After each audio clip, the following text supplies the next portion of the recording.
Сайн байцгаана уу ихэм сонсогчдоо Skeleton podcast-ын цоо шингэн дугаар яг энэ цаг мөч тань төрж байна. За энэ удаагийн дугаараар Harvard-ын их сургуулийн бизнесийн сургуулийг төгссөн Тукаг урьж оролцуулаад байна. Тэгээд Skeleton podcast-д тавтай мөрөл. За баярлалаа. Өрсөнд баярлалаа. За яриагаа шууд эхлүүлье гэж бодож байна. За сүүлийн үед бол Harvard-ийн Тука гэдгээр нь бол нэлээд олон хүмүүс бол мэдж байгаа. Тэгэхээр би болохоор яриагаа одоо 7 сард Солонгос улс руу явах гэж байгаа. За тэр дундаа дэлхийд технологиор тэргүүлж байгаа Samsung гэдэг компанид миний судалснаар бол нэлээд баг ахалж ажил нэлээд том албан тушаал дээр очиж байгаа гэж ойлгосон. Тэгэхээр яг ямар ажил хийж гүйцэтгэх гэж байгаа вэ? Одоо хийх гэж байгаа ажлынхаа талаар төсөөлөл очиод ямар хүмүүстэй хамтарч ажиллахын гол хийж гүйцэтгэх ажил нь ямар байх вэ? Тэрийг сонирхъя гэж бодож байна. За тэгээ тэгэхээр юу Samsung компани болохоор дотроо corporate strategy гэдэг нэг стратегийн тийм баг байдаг. Энэ стратегийн баг нь болохоор хизээ үүссэн бэ гэхээр бүр бараг 1990-ад он Ли Күнхи гээд дөнгөж сая нас барсан одоо Samsung Group-ийн ерөнхийлөгч chairman хүн байсан. Тэр хүн ерөнхийдөө тухайн үед бодохдоо за Samsung гэдэг компани бол тэгээ Солонгостой бол нилээдгүй одоо том амжилтанд хүрлээ. Гэхдээ одоо бол ингээд дэлхийн том компани болох хэрэгтэй байна гэд. Тэгээ тэр зорилгын доор болохоор ямар ч хэлсэн дэлхийд байгаа одоо тэр бүх сайн одоо талентууд авьяастай хүмүүсийг те өөрийнхөө одоо компанийнхаа доор бий болгож стратегийн багийг бий болгоё гэд. Тэгээд тухайн үед McKinsey-д агай олон жил ажиллаж исэн. Ерөнхийдөө Samsung-д зөвлөгөө өгч исэн залууг corporate strategy гэдэг энэ багийг бий болгоод тэрийгээр удирдуулад тэгээд ерөнхийдөө жил болгоно зөвхөн одоо яг дэлхийн одоо нэг олон улсын одоо залуучуудыг тэр багтаа бол авдаг болсон юм лээ. Тэгээд одоо 20 30 жилийн дараа өнөөдөр Samsung-ийн одоо яг стратегийн баг нь бол ерөнхийдөө тухайн компани одоо олон улсын стратегийг ерөөдөө бий болгодог. Тэгээд тэр гаргасан бий болгосон стратегийг болохоор бусад нэг одоо департамент салбаруудад бол хэрэгжүүлдэг ийм баг байгаа. Тэгээд миний хувьд бол яг энэ багт нь одоо олон улсын strategist тэгээд олон улсын стратегийн хариуцсан менежерээр орохыг одоо зэхээд байж байна тий. Ер нь бол олон жилийн түүхтэй хэлсэн биз дээ тий. Ер нь яагаад технологийн компаниг сонгохоор бол за өмнөх түүхүүдийн сонсоход технологийн компанид бол 1.5 жил ажиллаж байсан туршлагатай бакалаврын зэрэг бол илүү эдийн засаг тоотой холбоотой мэргэжлэр бол дүүргэсэн. Тэгэхээр технологийн салбарт өөрөө их сонирхолтой хүн гэж өөрөө бас өмнөх нэг подкаст ярьсан байсан. Тэгээ тэр дундаа олон компаниудаас санал авсан байх, олон компаниудад өөрөө бас сорж үзсэн байх. Яагаад Samsung-ыг сонгох болов энэ шийдвэрийг гаргахад хамгийн гол нөлөөлсөн хүчин зүйлсүүдээ яриул юун дээр үндэслэж шийдвэр гаргалтаа хийсэн бэ? Наач амар гой асуулт байна. Тэгээд айгүй олон хүчин зүйл ерөнхийдөө байгаа. Гэхдээ яг хамгийн том хүчин зүйлүүдийн дурдж хэлэхэд нэгдүгээрт ерөнхийдөө би бол Америкт одоо баг сүүлийн 10 жил ингээ ажиллаад амьдарсан юм байна. Тэгээд сургуулаа төгсөөд ерөнхийдөө илүү Аз руугаа явъя гэсэн бодол те Монгол гэрлүүгээ илүү ойрт гэсэн бодол нэг талд байсан. Хоёр дахь тал нь тэгтээ тэргүй Аз улс те одоо Аз region өөрөө болохоор нэлээд хөгжиж эхэлж байгаа.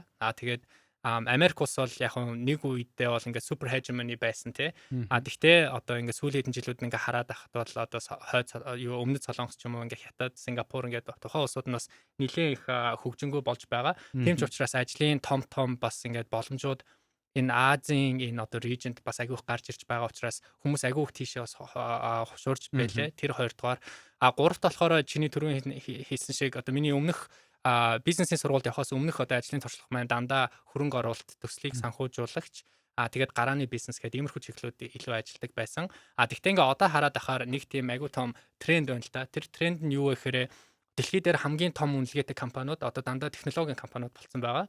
Тэгээд технологийн компани нь юу вэ гэхээр зөвхөн технологи дээр одоо суурилсан зөвхөн технологийн салбарт биш те. Технологи гэдэг нь өөрөө нэг тийм foundation болсон байгаа байхгүй юу? Тэр нь болохоор бүх салбарт өнөөдөр хэрэгжиж байна те. Санхүүгийн салбарт fintech ч юм уу те. За тэгээд одоо эмнэлгийн салбарт болохоор health tech ч юм уу. За тэгээд одоо боловсролын салбарт ингээл бүр edtech гэл зөндөө юмнууд үүсэж байна. Тэгэхээр технологиг өнөөдөр ойлгохгүйгээр би өнөөдөр одоо яг дэлхийн одоо энэ хөгжилтэй мөр зэрэгцэж алхах ямар ч боломжгүй юм шиг надад санагдсан. Тийм ч учраас яг бизнесийн сургуулийг төгсөөд зөвхөн технологийн компанид л орё гэсэн нэг тийм хүсэл зэрэмэлзэл бол өөртөө тавьсан. Тэгээд Америкт надаа бас нэлээд боломжууд байсан л да. IBM, Amazon гэдэг компаниудад орох боломж байсан. Тэгтээ энэ Samsung-ийн өөрийнх нь яг энэ стратегийн баг нь маш сонирхолтой юм шиг санагдсан. Тэгээд яг энэ Samsung-ийнхаа хамгийн том толгой байгаа chairman-тэйгээ ингээд байнга хамт харилцаад тэгээд Samsung-ийн одоо ирээдүйн одоо олон улсын тэр стратегийн зорилгыг хамтдаа бүтээлцэж явна гэдэг бол яг миний хувьд бол ингээд нэг тийм баг мөрөөдлийн юм шиг нэг тийм айгуу гоё боломж олцсонд бол айгуух баяртай байгаа. өмнө нь бас технологийн компанид гарааны бизнест Бостотод ажиллаж ирсэн тий. Тэгэхээр одоо за мэдээж технологийн компани гэхээр технологи суурилсан компани. Гэхдээ хийх ажил нь бол илүү өмнөх бизнесийн удирдлага болон санхүү чиглэлээр суралцсан зүйл дээр нь илүү үндэслээд явах гэж бодсон. Ямар технологийн шууд инженеринг гэдэг явах ажил нь бол тодорхой тий. Код хичээлэгдсэн байгаа шүү дээ. Тийм болохоор ер нь технологийн компанид ажиллах болон хөрөнгө оруулалтын банкнд хоёр ажиллахын ялгаа нь хэр хэмжээнд юун дээр илүү ялгаа илүү харагдах бол гэж бодож байна. Мэдээж аль нь бол өөр гэсэн онцлогтой зэрэгэд өөр гэсэн туршлагыг бол тухайн ажиллаж байгаа хүнд бол өгж байгаа байх. За эхлээд ерөнхийдөө зүгээр нэг одоо position-ы талаас нь илүү яри те. Тэгэхээр хөрөнгө оруулалтын банкнд бол би одоо шинжээчээр ажиллаж байсан. Тэгэхээр ерөнхийдөө хүн надад юу хэлнэ тэрийг би ингээ гүйцэтгэх байдлаар ажиллаж байсан юм те. Одоо Samsung болохоор би илүү одоо менежер байдлаар ахлах төвшөнд байгаа учраас нэг ажлын хийх одоо нэг юунууд нь арай өөр байгаа бах те. Хүмүүстэй илүү хайрцаг. Тийм хүмүүстэй илүү хайрцаг. Тэгэхээр тэр хамгийн том нэг ялгаа нь хоёр дахь нь болохоор ажлын өөрөх нь ялгаа. Тэгэхээр хөрөнгө оруулалтын банкнд их хвчлэн юу хийдэг вэ гэхээр чи хөрөнгө оруулалтын банкнд байснараа амар олон харилцагч байгаа.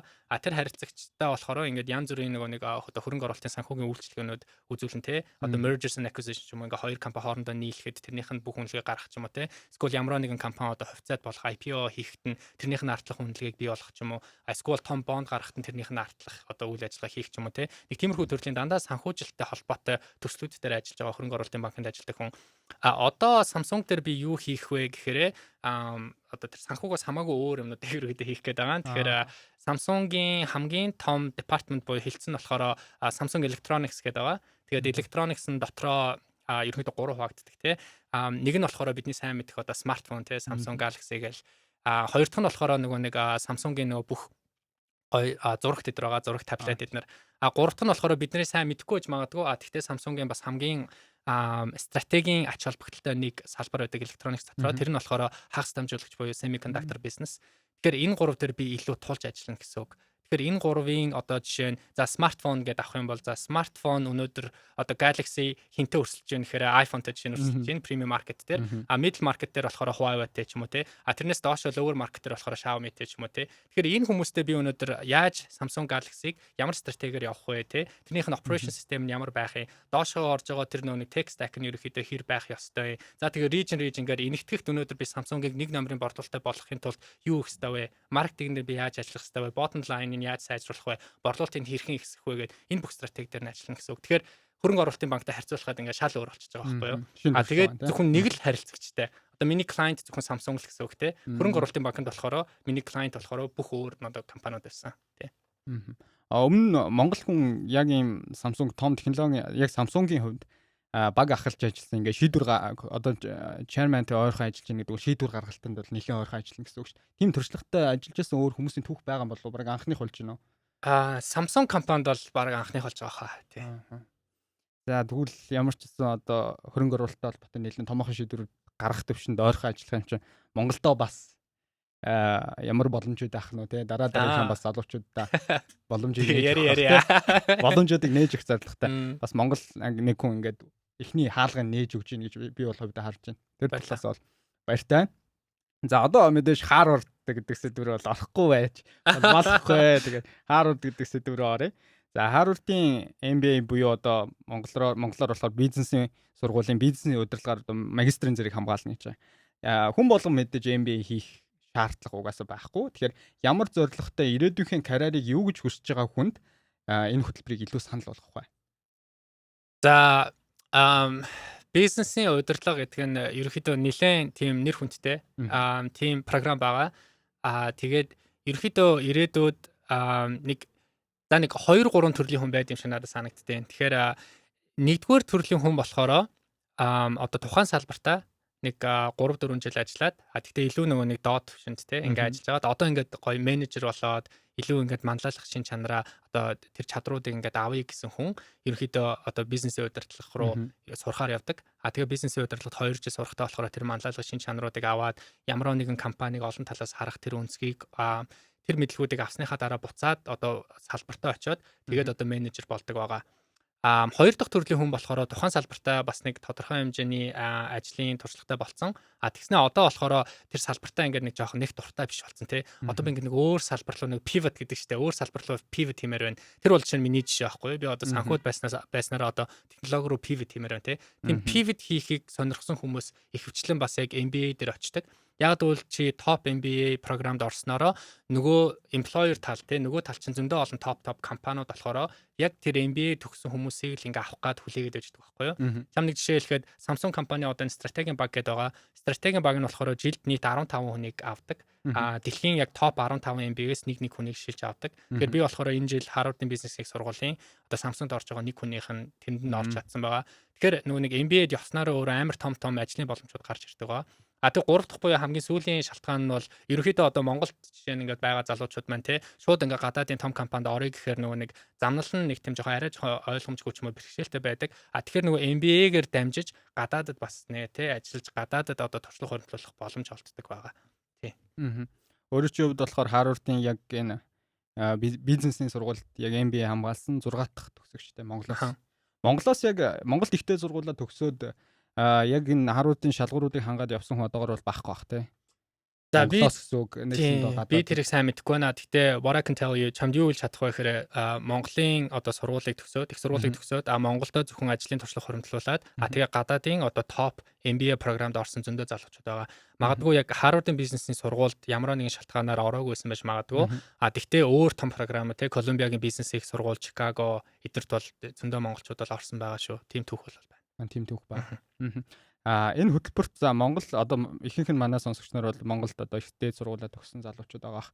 Тэр залуучуудад зөвлөж хэлхий гэх юм бол эхний ээлжинд ямар шалгууруудыг хангах хэрэгтэй. Заавал Harvard гэхээсээ илүү сая боддоор маш олон түүхүүд байгаа бол өөр бас дэлхийн топ энэ бизнесийн удирдлагаар хөтөлбөр хэрэгжүүлдэг сургуулиудад өөрийнхөө материалыг явуулъя, өөрийгөө сольж үзье гэвэл эхний шалгуурууд. Тийм. Тэгэхээр энэ нэг бизнесийн удирдлага гэдэг чинь ерөнхийдөө одоо яг тодорхой хэмжээний ажлын туршлагатай тийм хүмүүсийг програмд илүү авдаг байгаа. Тийм ч учраас MBA дээр ингээ очихороо би биентэйгээ хоорондоо мэтгэлцээд ярилцаад би биенээсээ маш их сурах тэр боломж тэр талбарыг бүрдүүлдэг. Тийм учраас чиний хамгийн одоо энд хийх ёстой зүйл бол тийм ажлын туршлага хөрвүүлэх. Тэгээд MBA програмд явсан хүмүүс ингээ харах юм бол дунджаар 4-5 жилийн ажлын туршлагатай байдаг. Тэр бол хамгийн одоо анхны одоо requirement гэх юм уу те тэр нэгдүгээрт хоёрдугаарт бас ажлын туршлагын дотроо бас яг ямар төрлийн ажлын туршлага хөрвүүлэх вэ гэсэн асуулт байгаа те тэрэн дээр ерөнхийдөө нэг тийм одоо яг өөрийгөө сорьсон тэгээд одоо шинэлэг креатив те тэгээд өөртөө маш их одоо нэг хариуцлага авсан тэгээд манлайлах шин чанар буюу одоо баг хамт олонтой ажиллаж чадсан те тиймэрхүү яг өөрийнхөө сорьсон тийм ажлуудыг миний бодлоор хийх хэрэгтэй нэгдүгээрт за тэгээд дараа нь болохоор стандартчлсан тестүүдэд бас нэг оновчтой оноо авах хэрэгтэй тэр нь болохоор GMAT гэх TOEFL гэх тийм шалгалтууд байгаа. За тэгээд 3 дугаарт болохоор нийгмийн бас идэвхтэй байх хэрэгтэй. Тэ extracurricular activity гэж яриад байдаг. Нийгмийн бас идэвхийг бүрдүүлсэн ба. За эдрийг бүрдүүлсний дараа бол ерөөхдөө 4-5 жилийн дараа өөрийнхөө хүссэн MBA програмд явах замнал чинь бол нэгдэж эхэлнэ. За тэгээд дараа нь одоо материалаа бүрдүүлнэ гэдээ бас зөндөө юм болно да. Тэгээд ерөөхдөө бол яг энэ замнал нь өөрөө бас нилээдгүй цаг бас шаарддаг тий өөрөөс чинь маш их одоо хүч хөдөлмөр гардаг учраас өөрийгөө бас нэг ментор тий тиймэрхүү хүмүүсээр нэлээд сайн хүрээлүүлээд урд өмнө явсан хүмүүсээс маш их одоо тусалцаа авахгүй бол яг ингээ өөрөө ингээ ганцаараа ингээд энэ замналыг бас туулах бол маш хэцүү. Миний хувьд бол маш их менторуд намайг хүрээлж байсан тэр хүмүүсээс маш их мэдлэг туршлагын авснараа ерөөхдөө энэ боломж бол надад бас нэгдэжсэн.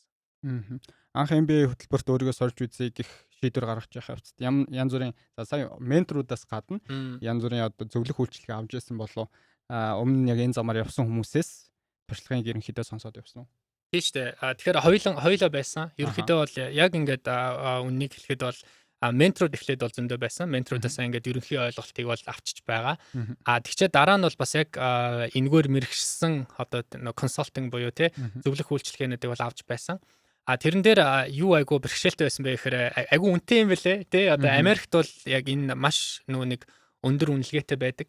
Яагаад вэ гэх юм бол ерөнхийдөө одоо топ MBA програмд нэгэнд орж чадсан хүн бол тэр хүний ирээдүйн ерөнхийдөө бас тодорхой хэмжээнд бол нэлээд гэгээлэг болж өсдөг байгаа.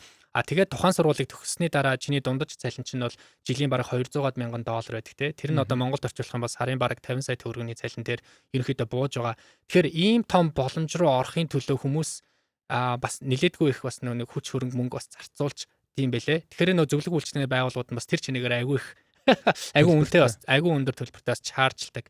Тийм ч учраас би болон одоо яг те өмнө нөгөө нэг MBA төгссөн одоо монгол залуучууд маань нийлээд одоо маркетингийн үнээс бараг 20 30 дахин ингээ хямдхан байдлаар одоо монгол залуучуудаа нэг тийм зөвлөх үйлчилгээ одоо явуулж эхэлсэн. Тэгээд helloMBA.org гэдэг байгаа шүү. Тийшээ орж үзээрэй гэж мэдээлэл аваарай гэж хэлмээр байна. Сая бага бүрдүүлсэн гэж ярьж байна. Тэгээд тэр зөвлөгөө үзүүлж байгаа хүмүүс маань таад маань бага бүрдүүлэхдээ ямар шалгуураар сонгосон бэ? Бүгдээрээ л янз бүрийн том сургуулиудын MBA хөтөлбөрт төгссөн энэ замаар яваад үтцсэн хүмүүс байгаа. Яг үнэ. Бид нар бүгд helloMBA.org-т байгаа менторууд маань болохоор топ MBA сургуулиудыг ерөнхийдөө төгссөн байгаа. Дан ганц Америк гэхээсээ илүүтэйгээр Европ, Азиас бас хүмүүс ерөнхийдөө орж эхэлж байгаа. Тэгээд бид нар бүгд мэдээж нөө full time ажилтай, бүтэн цагийн ажилтай хүмүүс 7 хоногт бараг 100 цаг ажилдаг болохоор нэлээд завгүй хүмүүс байгаа.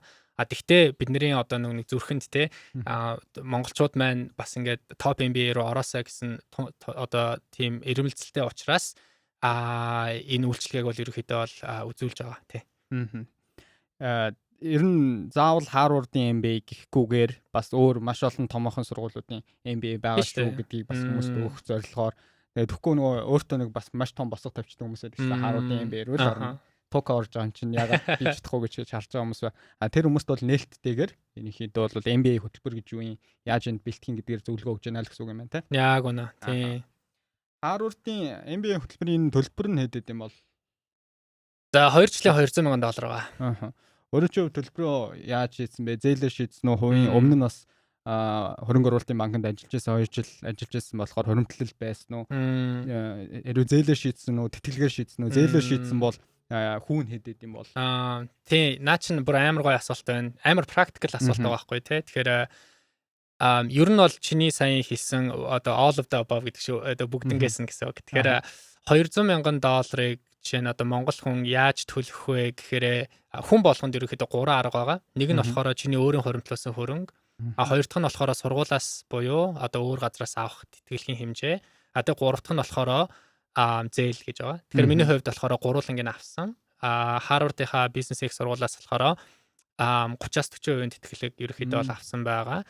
Тэтгэлгийг тэд нар гаргалгааг нь яаж гаргадаг вэ гэхээр ерөөхдөө хөгжиж буй орноос ирж байгаа залуучуудын маань одоо дундаж цалин бол бас хараахан доогоор байдаг учраас одоо бид нар бол нэг тэтгэлэг авах боломж, тэтгэлийн хувь нь арай их байх боломжтой байдаг.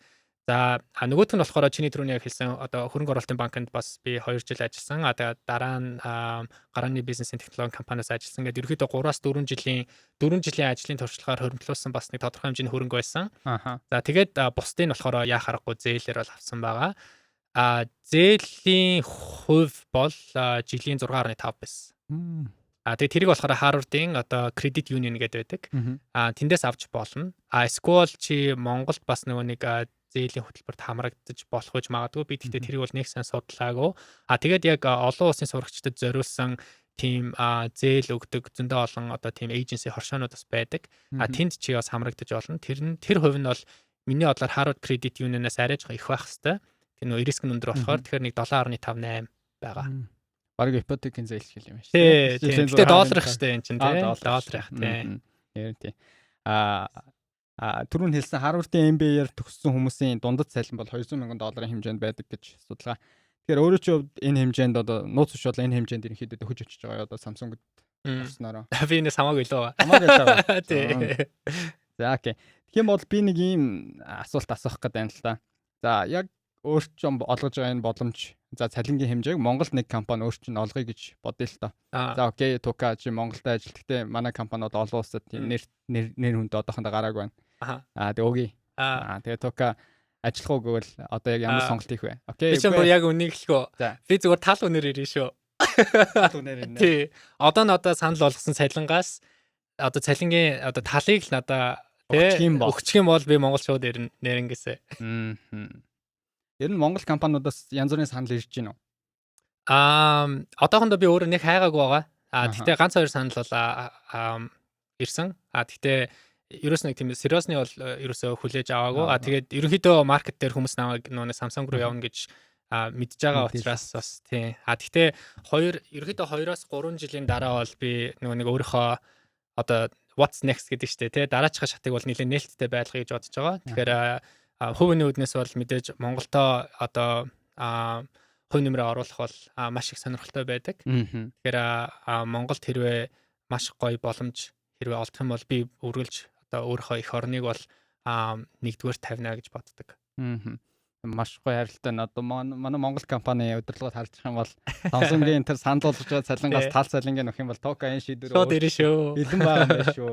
За энэ удаа биш юм аа гэд 2-оос 3 жилийн дараа бас эргэж ирэх тэр суурийг бэлдэж өгөх юм бол одоо энэ чадварлаг боловсрогч ингээ Монголдо ажилуулах энэ хүний одоо мэдлэгийг муухагаар илүү ашиглах тий. Хувь нэмэр эх орондоо үнцэн бүтээгдэхүүн одоо дэмжлэг үзүүлэх байхаа гэж бодож байна. За Монгол компаниудад ерөнхийдөө 1 жил ажиллаж үтсэн тий. MBA хийхээс өмнө. Тий, тэгсэн. Төслийн удирдлагаар ажилласан гэж би сонссон. Монгол компаниудад ажиллахад за нэг хамгийн том асуудал бол мэдээд цалингийн зөрүү байгаа. Өөр ямар асуудал бол одоо зүгээр шударгаж байгаа хэлээ л дээ. Монгол компаниудад тэрэн дээрээ жоохон анхаарчвал одоо олон улсад төгсөөд ирж байгаа залуучууд маань Монголд ирээд ажиллахад ямар ч асуудалгүй байна. Хорндоо гэр бүлтэйг ойрхон гэж хэлийг үл зөвхөн цалингаа хоёул ойшоо тавьчих. Угаасаа цалин ойлгомжтой. Нэлээд өндөр зөрүүтэй байна.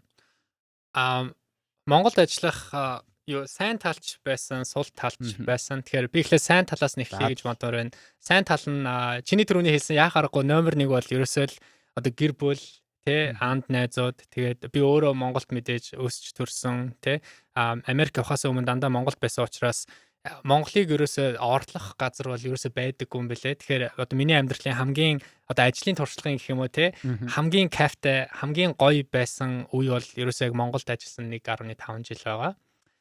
Хоёр дахь сайн тал нь юу вэ гэхээр чи хичнээн одоо олон улсын топ глобал компанид ингээд ажиллана. Тэндээ болохоор ингээд амар том компани айгүй жижигхэн хэсэг болж ерөнхийдөө хвчлэн ажилдаг. Тэгэхээр нэг чиний тухайн компанида ч юм уу те тухайн улсдаа яг үзүүлж байгаа үр нөлөө импакт нь болохоор харьцуулшгүй бага байдаг. Монголтой харьцуулахад. Тэгэхээр Монголд нөгөө RVJ Capital гэх компани төслийн санхүүжилтчаар би дэд захирлаар бол ажиллаж байсан. Нэгдүгээр шууд тушаалч нь аягүй өндөр болчихж байгаа. Хариуцлага чинь тэр чигээрээ шууд бас өндөр болчихж байгаа. Тэгэхээр өөртөө маш их хариуцлагыг ингээ аваад ингээд ажиллаад хийсэн ажил чинь болохоор Монголынхоо бараг DNB те эдийн засагт амар том ингээ нөлөө ингээ үзүүлэхээр бас маш кайфтай юм шиг санагдсан. Тэгэхээр энэ бол тэгээд 3 дахь нь болохоор юмнууд бас айгүй хурдан хөдөлт юм шиг санагдсан тий. Өөрөө нөгөө нэг хөгжиж буй орн болохоор тэрнийгээ дагаад үйл хөдлөлн ч гэсэн маш хурдан хөдөлдөг. Тэгэхээр ингээд янз бүрийн ямар ингээд орох тийм боломжтой. Бараг өөрөөс чинь бараг их шалтгаалдаг амар тийм креатив байх хэрэгтэй. За ийм 3 гоё сайн тал байна. Сул талууд нь гэх юм бол нэгт илүү одоо регуляц талаасаа бас жоохон хэцүү юм шиг надад санагдсан тий. Ингээд ямар нэг юмыг бүтээхэд дандаа ингээд нэг тийм нэг юунод байгаад идэг штэ тий. There are a lot of barriers. Шаталтай байгаад байдаг. Bureaucracy гэдэг те. Bureaucracy ихтэй юм шиг надад санагдсан. Хоёрт болохоор хүмүүс ерөнхийдөө нэг тийм бас тийм ч удаан одоо те яг ингээд одоо зүрх сэтгэлээ зориулаад ингээд нэг тийм одоо сайн ажилтгүй юм шиг надад санагдсан. Тэгэхээр яг зүгээр улсаар ингээ муулмааргүй байна те. Гэхдээ ингээ зүгээр ингээ ажиглахад яг ингээ Америкт одоо ингээ ажлын бид нар ингээ хийж байгаа тэр нэг чанарын нэг төвшин байж тээ те. Тэр төвшин бол ингээ яах аргагүй Монголд бол нэг ганц 2 нооч бол яг доогуур юм шиг надад бол санагдсан шүү. Тэр нэг Монголд би 1.5 жил ажилласны дараа ингээ буцаад одоо нэг бизнесийн сургуульд ингээ явхад бол миний нэг гадаадад ингээ яг адилхан жилийн туршлагатай хүмүүстэй ингээд би өөрийгөө дараа нь харьцуулсан чинь миний өрсөлдөх чадвар тодорхой хэмжээгээр унтсан юм шиг бас ингээд ерөөхдөө санагдсан. Тийм яг сул талууд бол тэр яг гэхдээ зөвхөн яг миний өөрийн өөртөл тохиолдсон бас зүйл гэж магадгүй те яг улсаар нь ерөнхийлж бол болж чадах болохгүй байх тий. Мэдээж тухайд хамтарч ажиллаж үзсэн хүмүүс ч юм уу ганц 2 хүний хандлага дээр л үнэлж яг байна. Ер нь Монголд хөдөлмөрийн зах зээлийг хэр шудраг байдаг гэж боддог бай. Зүгээр сая яриагч сонсоод би зүгээр тэгж бодлоо л да. Монгол залуучууд сэтгэл жоохон муутай, сэтгэл жоохон дутмаг ажиллаж байгаа нэг гол шалтгаан хөдөлмөрийн зах зээл нь жоохон шудраг биш юм шиг санагддаг. Миний зүгээс. Яг тэгэхээр зарим хүмүүс хитрхи их хөдөлмөрлөдөг. Гэхдээ яг тэрэндээ дүүцсэн хэмжээний цалингаа авч чаддаггүй. Зарим нэг нь баг ажил нь хийхгүй байж иж тэр хүнтэй дүүцгүй хэмжээний цалин аваад ирэнгүүт нөгөө хүмүүс нь ингээд яваандаа ингээд идэвхэн сулалдаг ч юм уу дөнгөж. Тиймэрхүү зөрөөнүүд их ажиглагддаг юм шиг санагдсан. Тэгэд би үүнээс шалтгаалж ямар асуултыг асуух гэдэг юм бэ гэхээр Монголд 2-3 жилийн дараа эргэж ирээд бодлогын төвшин шийдвэр гаргах төвшөнд ажиллах боломж нь олдох юм бол улс төрт орох уу? За улс төрт баг орохгүй хаа. Би ерөнхийдөө хувийн хвшлэлээр өнөөг хүртэл явсан. Тэгээд хувийн хвшлээ бараг даагнана л гэж боддог. Хувийн хвшил дундаа 3 жилийн цаатах зураглалаа одоо дэлхийн том компанид ажиллаад эргээд ирвэл илүү энэ боловсролын салбар одоо эхлүүлсэн байгаа тэр банк хамт олноор эхлүүлсэн байгаа ажил руу илүү хүч дүрэн орох уу?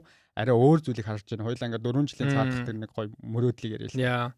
Би боловсрол технологи хоёрыг ерөөхдөө хослуулахын цаашаа. Гэхдээ хоёуланд нь илүү акцент өгье гэж боддог. Тэгээд технологийн одоо тийм хөрөнгийн сан байгуулах маш их сонирхолтой байгаа.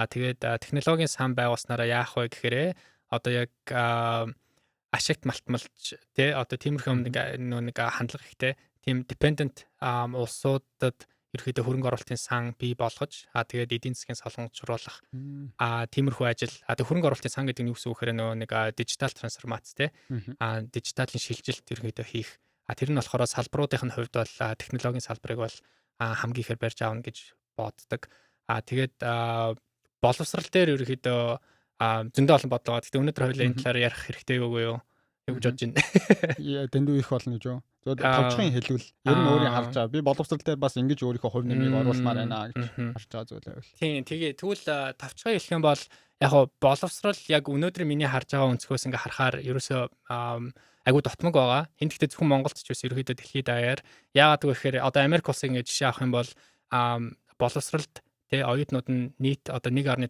триллион долларын одоо өртөө байдаг. Тэгэхээр боловсрал нь өөрөө маш үнэтэй байна гэдэг чинь маш олон хүүхэд залуучууд оюутнууд маань ингээд боловсралыг авч чадахгүй байгаа. Тэгэхээр маш тэгш бус байдал бол айгүй өндөр байдаг.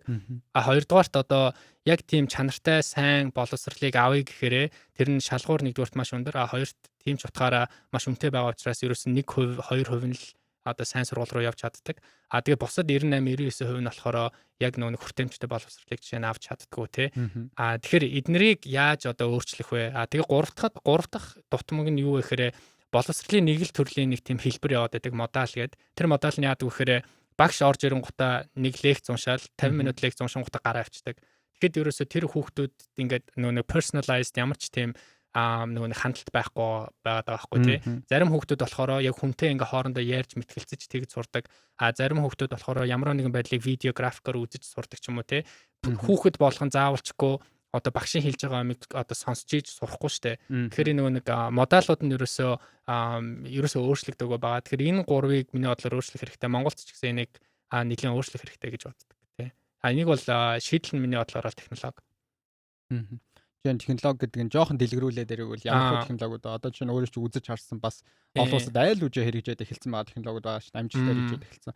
Монголд яг тэрийг ингээд жишээ болгоод ингээд ашиглахад шууд аваад ашиглахад бас уусан шингэж чадхаар.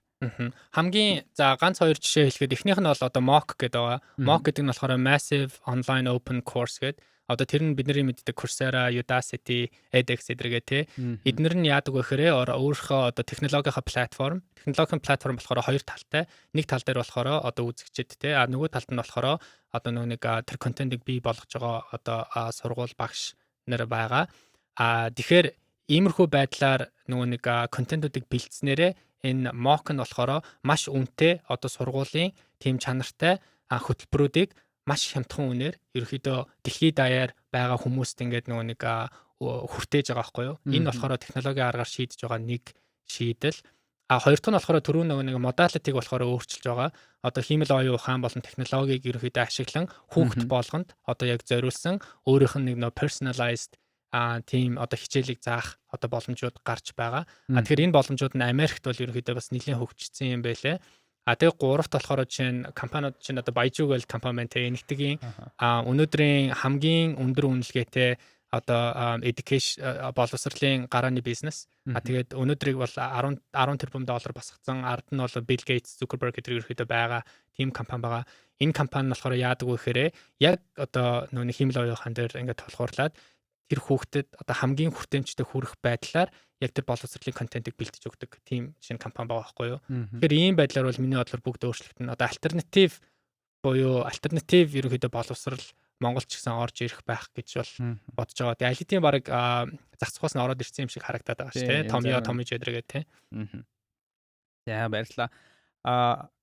Тукагийн хувьд болохоор одоо жишээ нь баг коллежоос авахуулаад энэ карьер төлөвлөлтийг бол маш системтэйгээр хийгээд энэ цэгүүдийг холбоно гэдэг шиг явсан юм шиг надад зүгээр түүхийн сонсоод тийг санагдсан. Тэгэхээр карьер төлөвлөлттэй холбоотой залуучуудад өөрийнхөө ингээд туршлагыг хуваалцах юм бол энэ цэгүүдийг ингээд холбоод явахад хамгийн чухал өөрчлөн давуу тал ч юм уу арай эрт ингээд олоод мэдсэн. Би нэг тийм ур чадварыг арай эрт ингээд ойлгоцсон болохоор энэ MBA-ийн хөтөлбөртөнд аль эртнээс хараад ингээд олон талын туршлага хөрөмтлүүлж иж тийшээ очсон. За тэр шалгалтууд нь аль үчи системтэйгээр бэлтгэсэн ингээд явсан байгаа даа юм л та. Тэгээ карьер төлөвлөлтийн хувьд бол нэлээд жирийн залуучуудаас илүү төрүүлж алхаж чадсан юм шиг миний хувьд зүгээр тэгж харсан. Баярлаа.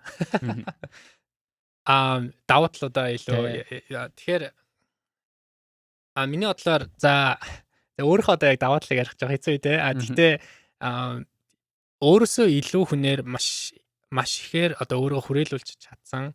Тэгээд ямар нэгэн хүнээс асуулт асуухаасаа нэг одоо имидэггүй. Одоо Монгол залуучууд маань жоох нөгөө эго өндөртэй хүнээс ингээд юм асуудаггүй ч юм уу те. Би ерөөсөө тийм биш би айгу нээлттэй хүн. Тэгээд байнга ингээд юм асууж сургалж ингээд мэдхийг хүсч явдаг. Тэр зан маань өөрөө намайг хамгийн анх одоо Брауниг сургууль руу орох боломжийн маань жишээ нь нээж өгч байсан. Нэгдүгээрт хоёрдугаарт болохоор би нөгөө шатар их тоглодог байсан учраас насаараа л ерөөхдөө хожигдсан. Тэгэхээр нөгөө хожигдол бүрээс ерөөхдөө хүн тодорхой хэмжээний бас тийм нөгөө хат суудаг. Тэгэхээр энэ одоо карьер дээр те өөрийнхөө одоо мөрөөдлийн компанид орох ч юм уу те мөрөөдлөхөө сургуульд орно гэдэг чинь нэг тийм амархан эд биш. Тэгээд тухайн тэр одоо цэгт хүрэхийн тулд өмнө нь болохоор маш их нэг тийм одоо фейлрүүд явж идэг. Одоо маш их алдаанууд байгаа, маш их алдаа гаргадаг, маш их ундаг. Тэгээд уналт болгон дээр нилээдгүй олон залуучууд бол миний бодлоор яг нөө give up хийдэг те. Тэгээд за болио ер нь дими юм байна.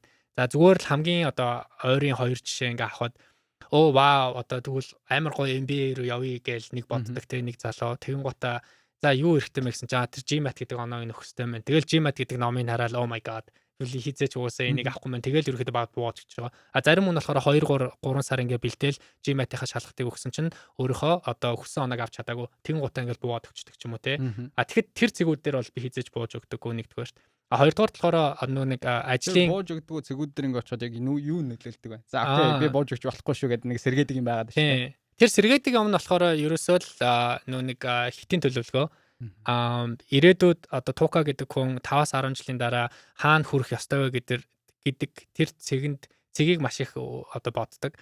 Тэгээд тэнд хүрэхийн тулд би одоо ямар зүйлүүдийг хийсэн байх ёстой вэ те майлстоунууд гэдэг. Тэр майлстоунуудыг би яагаад ч одоо тэрэн дээр унж болохгүй, фейлдэж болохгүй гэдэг нэг план B гэж байдаг штэ. Хоёр дахь план, надад хоёр дахь план ерөнхийдөө байдаггүй. Тэгээд яг яаж хийж байгаа л одоо план A-г би болохыг ерөөхдөө хичээдэг. Түүнээс биш сая одоо би чинь Harvard бизнес сургуульд байхад бол нэг технологийн компани ингээл ваа би материал өгөн гол Samsung чи ямар лагин вэ те Тука би чамайг авъя гэсэн юм ерөөсөй байхгүй штэ.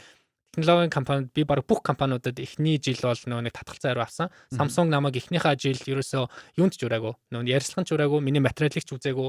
Өөр зөндөө олон лаг HBS-ийн залуучууд байсан те. Тэгэхээр би за одоо тэгжлээ те. Гэтэ жилийн дараа дахиад нэг recruiting cycle эхэлдэг байхгүй юу? Тэр цикл дээр би өөрийгөө хэн болохыг харуулна. Гэтэ тэр цикл дээр би бусад хүмүүсээс өөрийгөө ялгаруулахын тулд ямар туршлагыг одоо энэ нэг жилийн дотор хөрөмтлөх хэрэгтэй вэ гэдэг талаас нь л харж байгаа болохоос биш энэ намайг авахгүй мэн би хийж тоглохгүй мэн гэж бууж өгөөгүй. Сайн нэг яриан дунд бууж өгөх юм ярьсан болохоор амьдралд нөгөө новшин санагдах үед байдаг. Тэр новшин санагдах одоо жишээ нь хөрөнгө оруулалтын банкнд ажиллахдаа одоо 100 цаг ажилладаг байсан байлээ шүү дээ. Тэр чинь бол чанга шүү дээ. Өдөрт 15 16 цаг ажиллана гэдэг бол. Чанга. Тэгээ тиймэрхүү үеүүдэд новшин санагдсан үеүүдэд юу хийдэг байсан бэ? Тийм зүйлүүтэй толгорч байгаагүй. Хүн болгол толгорч байсан байлгүй л гэж боддоо шүү. Тийм үе бүр амар зөндөө ба. Гэтэ яг ингээ гоё байдлаар хэлэх юм бол дахиад нөгөө хитийн төлөвлөгөө те. Би Morgan Stanley-д ингээ аягүй олон цаг ажиллаж байхад бол бүр үнэхээр амар хэцүү байсан. Одоо ингээ бодоод үзэхэд тэгээд ингээ бараг л өдөр болгон би юу яагаад энэ компанид ажиллаад байгаа юм те би гарчвал яасан бэ гэрт ингээ аав ээж минь намайг хүлээж байгаа тэнд би угаасаа гой байж чадан те лагер дээр байж л байл тааж юм те тийм бодол бүр зөндөө төрчихсэн. Гэхдээ тэр үед би яг за Morgan Stanley-г би 2 жилийн ажлын туршлага авснараа дараачийн одоо миний career opportunity боломжууд бол бий болно. Тэгснээрээ би дараа нь MBA-д явах боломж маань бий болох учраас би өнөөдөр энэ 2 жилийг бүр ингээ шүвдээ зуугаад яаж хийж байгаа л гарандаа гэж бол боддог байсан. Түүнээс биш агүй хэцүү нөхцлүүд бол зөндөө байсан. Сая ч гэсэн бизнесийн сургуульд байхад би амар олон компаниудаас татгалзан хариу эхлээд эхний жил ингээ аваад би түрүү хальт ярьсан ч миний нөө өрсөлдөх чадвар бусад хүмүүстэй харьцуулахад унтсан байсан гэдэг 1.5 жилийн дараа бүр тэр бол яг нөө нэг ажлын ярилцлаган дээр бол харагдчихсан. Би хамаагүй сул болцсон байсан. Тэгээ агүй олон ажлын ярилцлаган дээр ингээд унахад бол баг яг нулимс гарч ирсэн. Яг нэг орой ингээд бүр яг орон дээр ингээд баг яг уйлж байгаа байхгүй юу. Одоо би ингээ яах вэ гэд.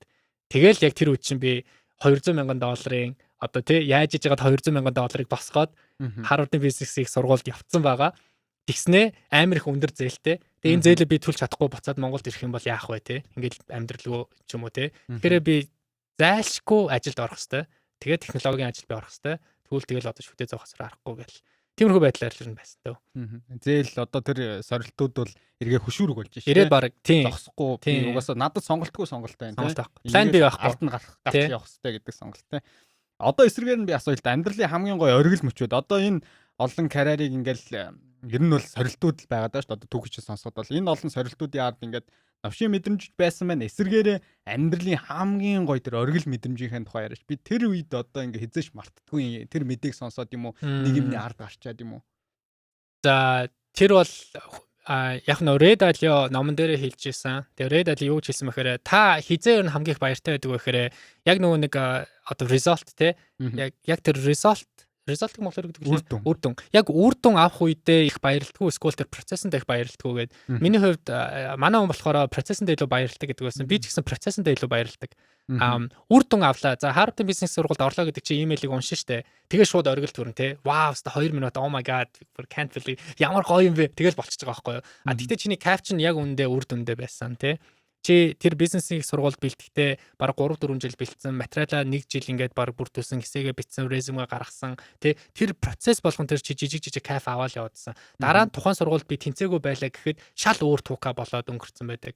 Тухайн компаниудад бэлтгэхдээ зөндөө олон цаг тэр нөөний ажлынхны ярилцлаганд бэлдсэн. Тэгэхээр тэр процессын дараа шал өөр хүн болцсон байдаг. Тэгэхээр би дандаа үр дүнд гэхээсээ илүүтэйгээр процесстай айгүй их кайф авч явдаг. Тэгээд үр дүн чинь тэгтээ тэргүй угаасаа бид нэр маш өрсөлдөөнтэй нийгэмдэр амьдарч байгаа.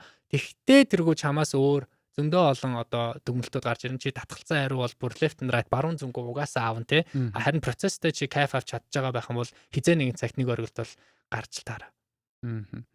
Процесст дуралдаг хүнээс асуухад одоо ковидоос шалтгаалаад Harvard-ийн сүүлийнхэн төгсөл 2 дахь жилээ бол баг Монголоос хамгийн үнэтэй онлайн сургалтанд зогсоо. Харин тийм байх шиг. Тэгээд би яг асуух гээд байхгүй. За энэ процесс ингээд 2 жилийн аялал ингээд үргэлжилж байгаа тийм Harvard-ын сургууль. Эхний жил нь бол яг тэр хүмүүс дунд байсан. За ихэнх хүмүүс бол дэлхийн хэмжээний ийм сургуулийг сонгоод очиж байгаа нэг яагаад ийм өндөр хэмжээний төлбөр төлөө зурж байгаа тэр нэг хүрээлэлтэй. Харьцаа холбоо чинь одоо өмнө нь дэлхийн топ компанид ажиллаж байсан нөхөр очиж байгаа, том зөвлөгөөд очиж байгаа. Тэр зүйлээс одоо холдчихж штэ ковидос шалтгаалаад 1 жил. Тэрийг яаж нөхөж ийм алсын зайнаас тэр хүмүүстэй хүрээллээ.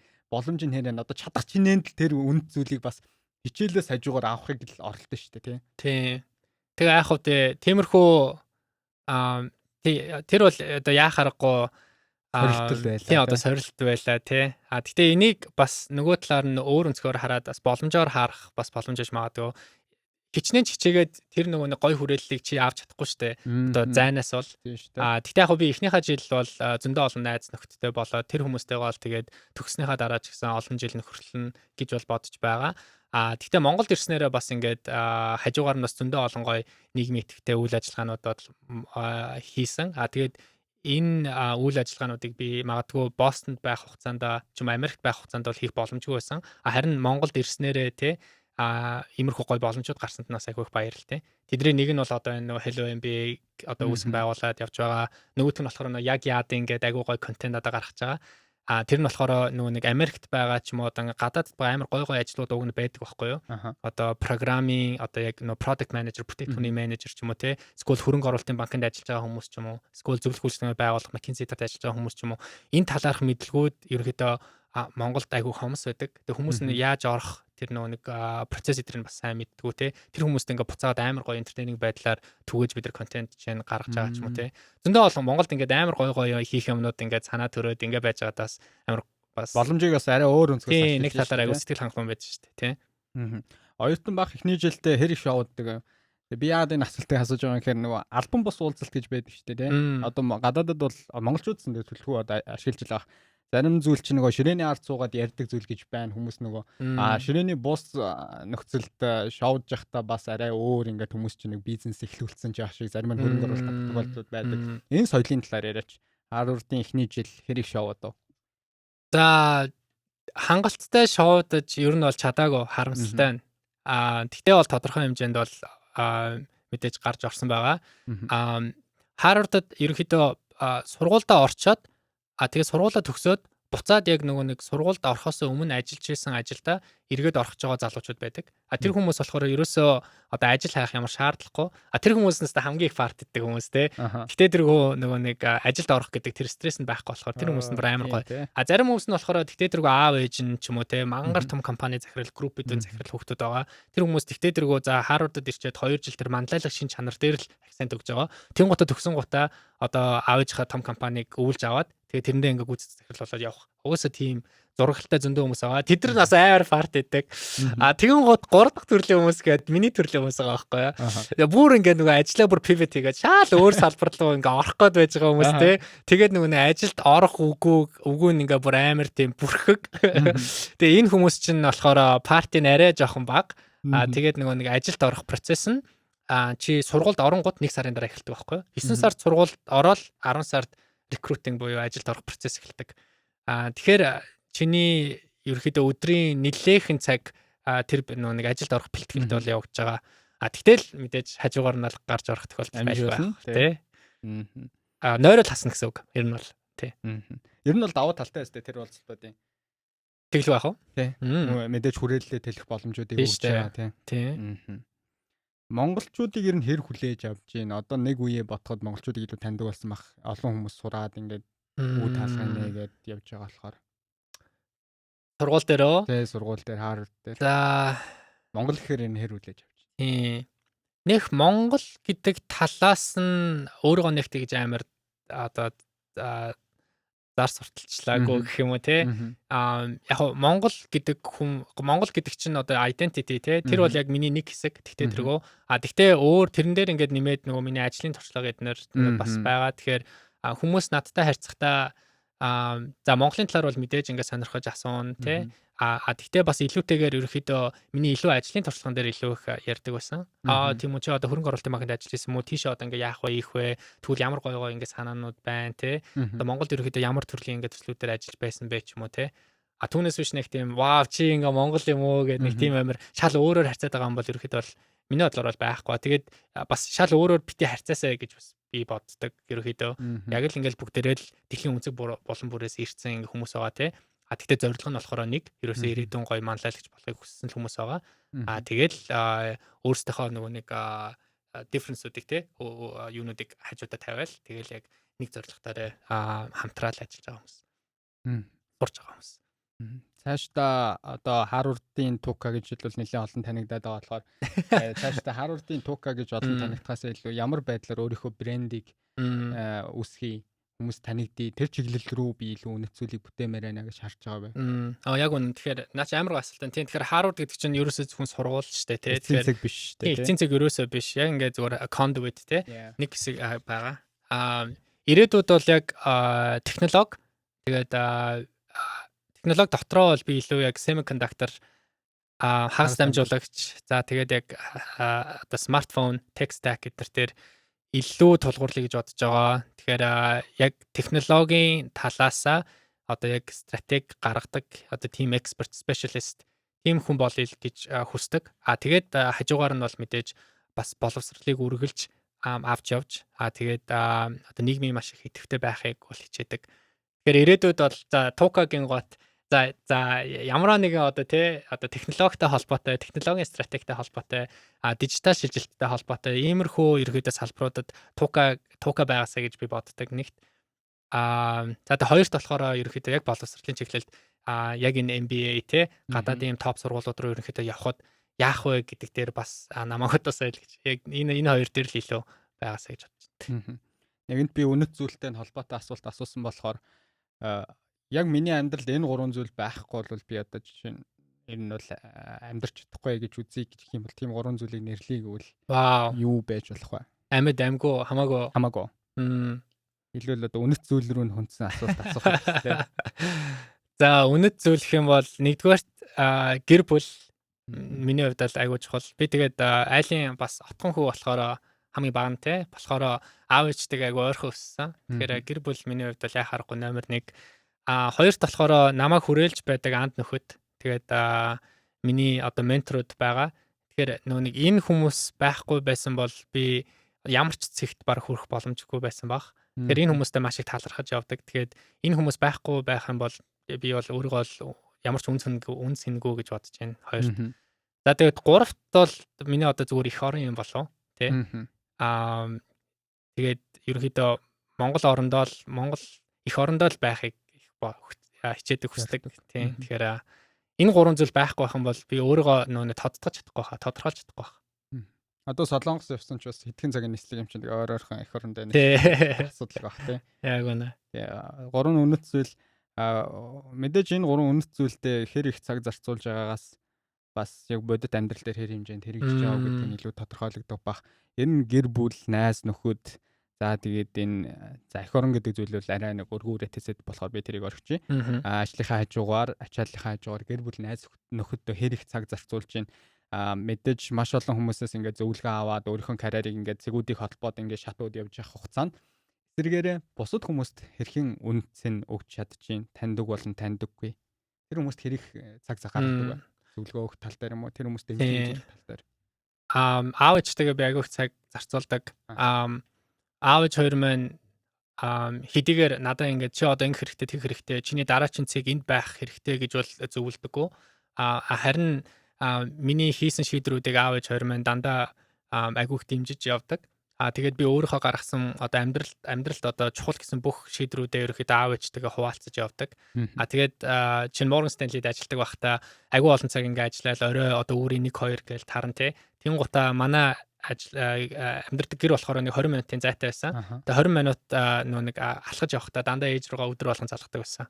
Бараг л өдөр болго ээж руугаа би 20 минут ямар ч хэлсэн залгаж өнөөдөр юу болсон талаараа өөрт нь хэлдэг байсан. Тэгэхээр аав ээжтэйгээ маш ойрхон байдаг.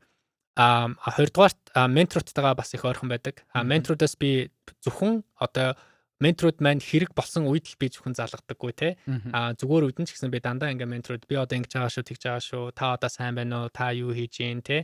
За тэгээд төрсөн өдрөөр баяруудаар нь баяр хүргэх ч юм уу те. Ментор чинь ингээд нэг талтай биш хоёр талтай байх хэрэгтэй. Нэг нэгнийгаа ингээ mutual байх хэрэгтэй байдаг. Гуравдугаарт болохоор одоо Hello MBA-гээр дамжуулаад ч юм уу те. Урд өмнөх байсан нэг нийгмийн Монголын залуучны холбоогоор ингээд дамжуулаад яг өөрөө би бас зарим нэгэн шийдрүүдийг бас айгүй харанхуй гаргаж ирсэн юм байлээ.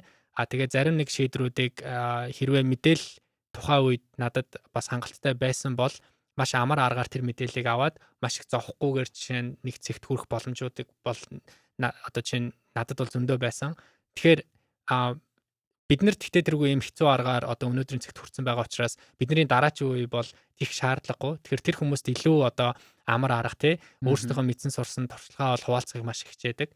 Тэгээд энэ мэдээллүүдийг бол дандаа одоо сайн дурцах хоёр суугаар бол дамжуулахыг хичээдэг. Яа одоо ярианыхаа ерөнхийдөө төгсгөлийн хэсэг рүү орж эхэлж байна. Жижиг мөртлөө амьдралд аз жаргал мэдрүүлдэг өөр чинь хийдэг тийм үйлдэлүүд ч юм уу өдөр тутмын зуршил ч юм уу тиймэрхүү зүйлүүд байдаг бол тэр нь одоо юу яг ингээд трийг л хийчихээр нэг гоё болж стресс болчдаг ч юм. Тийм вау тийм ээжтэйгээ ярих их гоё байдаг. Хоёрдугаарт шатар би бүр өдрө болгон тоглодог. Хэдийгээр өөрөө мэрэгжлийн шатар чинь биш болцсон ч гэсэн ерөөхдөө өдөр болгон ямар нэгэн байдлаар 20-30 минут шатар тоглохгүй бол нэг л биш байгаад байдаг. Эсвэл доор шатрын мэдээ уншдаг. Энэ хоёроос бол маш их кайф авдаг баха.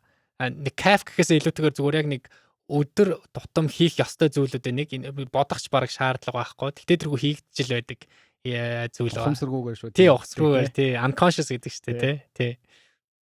За окей, баярлалаа. Тэгээд өнөөдрийн Skeleton podcast-ын цоо шинэхэн дугаарт орж нээлттэй ярилцсанд маш их баярлалаа.